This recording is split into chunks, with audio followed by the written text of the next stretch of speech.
Hey, Inspires. Today I was listening to, or this morning, I was listening to Pastor Stephen Furtick, and he had a sermon. It's called Dig Until God Does. Of course, he had a couple of different scriptures he was referring back to and all that, but the premise of the sermon really hit me. It talked about how to plant seeds of faith in the dry seasons of our lives until God brings the rain. There is a story in the Bible that Prophet Elijah, God was angry with his people. At that time, Prophet Elijah, he sent Elijah to tell him, I'm gonna handle y'all. And so Elijah came to the king at the time and told him, there's going to be no rain till I say so, meaning until God said so.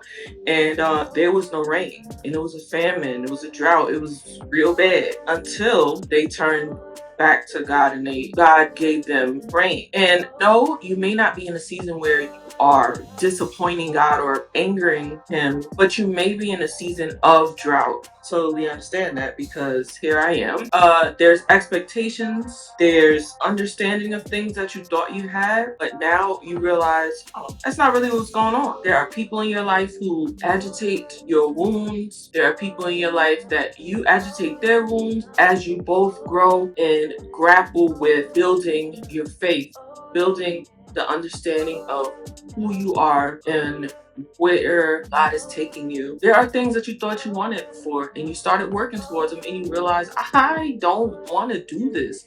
This was not something that I was put on earth to do. And there are things that you realize you were put on earth to do, and you don't want to do them either because they're hard and they make you face yourself and they make you hear yourself in a different way. You know, sometimes when we're not working towards a big thing, we don't realize kind of like how foolish we sound and think and are. And then when we need more from ourselves, we realize, oh shoot, I'm not fully equipped to give the thing that I need in order to follow my God-given purpose. And that's a blow to your ego. That's a blow to your self-esteem sometimes. And so you might get to that place, right? It might not be about you're just doing everything wrong flat out, but you just come to a place where you realize, oh shoot, I'm not fully equipped.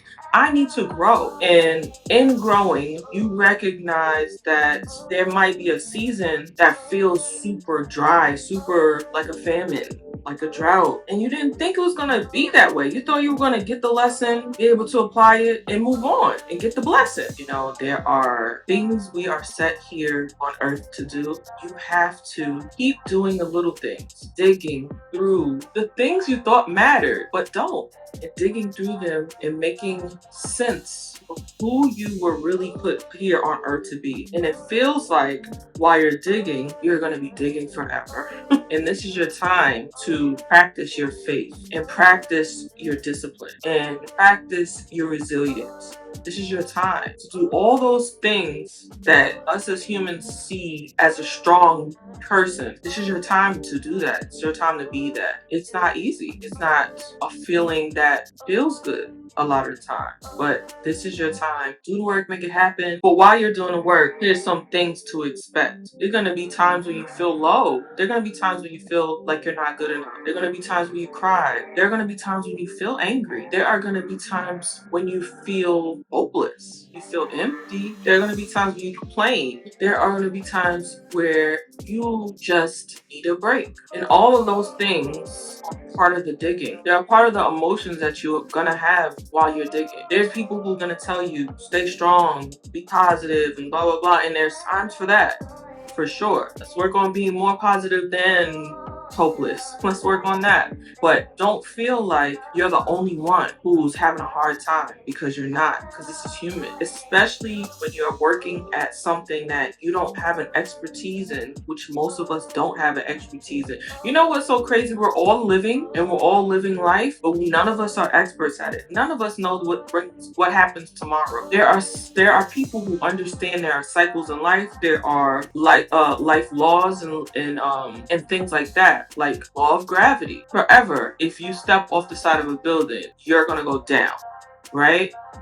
Don't step off the side of a building. That's a law that none of us can escape. So there are certain laws that override circumstances that we're living. And once you learn or you if you really take that in and soak that in, you're gonna live more surety, right? You're gonna be able to read the room a lot better. You're gonna be able to understand that somebody's doing something now, but you can understand their nature and know that at some point in time their nature is going to override their actions, whether it's because they're hiding it or because they want to change, and they're trying something new, whatever it is. That just an example. But even though the more you learn the nature or the laws of this world or the universe, you still don't know what's gonna happen tomorrow. So none of us are experts on living because we're all just trying to figure it out every day, a day at a time. So in understanding that, we just have to understand that there are things that we really are gonna work hard at and believe in the beginning, like, oh, this is gonna be big, this is gonna be a bang, and it does not work out like that.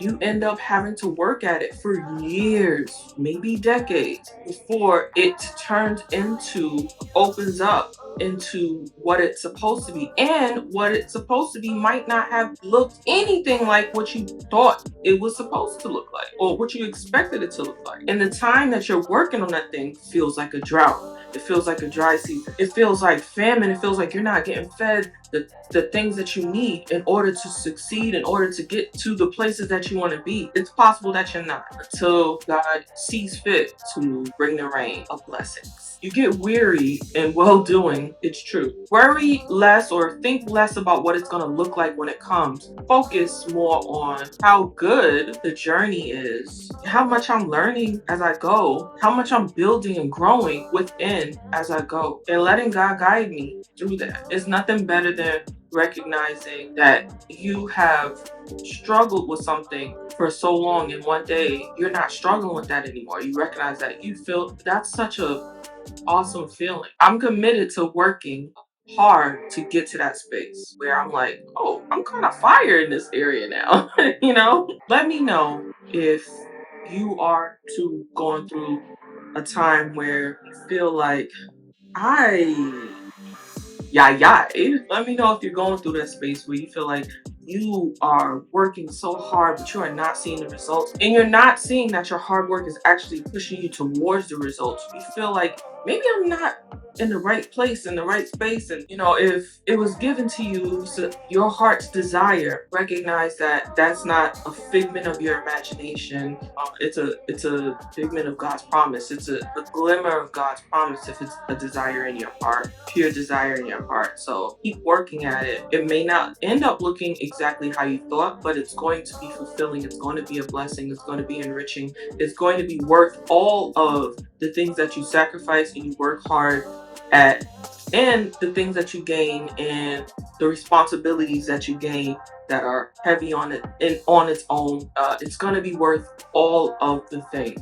It's not just when you get to him and he says, well done. It's going to be in your lifetime while you're living here on earth. It's worth it. Keep working at it. Keep going hard. Take a break when you need one. Pivot when you need to, however you need to, as long as it is still lifting God's holy name, his kingdom, and his vision for you. That's my lesson of the day. See y'all in the next one. Later, y'all.